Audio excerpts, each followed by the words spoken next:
আসসালামু আলাইকুম সুপ্রিয় দর্শক, আজ 13ই মার্চ রোজ শুক্রবার চলে আসলাম গরুরি বাজার আটঘরিয়া পাবনা। স্বাগত জানাচ্ছি এফএম এগ্রো নিউজ ইউটিউব চ্যানেলের পক্ষ থেকে। আজকে আপনাদেরকে পেঁয়াজ এবং রসুনের বাজার দর জানিয়ে দেওয়ার চেষ্টা করব। এখন রয়েছে পেঁয়াজের হাটে। আজকে হালি পেঁয়াজ যেটা, সে পেঁয়াজটা আজকে গরুরি বাজারে 1000 থেকে 1050 টাকায় বিক্রি হয়েছে এবং মুড়ি কাটা যেটা, এই যে এই পেঁয়াজটা আপনার 600 টাকা মন বিক্রি হলো।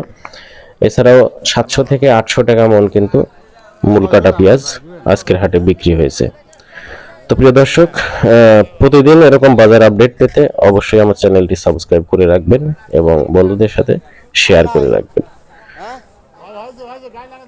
আর ভিডিওতে আপনাদের মতামত কিন্তু কমেন্টসের মাধ্যমে অবশ্যই জানাতে পারেন। আর চ্যানেলটি সাবস্ক্রাইব করে রাখার অনুরোধ করছি। আর যারা অলরেডি সাবস্ক্রাইব করে রাখছেন তাদেরকে অসংখ্য ধন্যবাদ। আসসালামু আলাইকুম, সকলেই ভালো থাকবেন।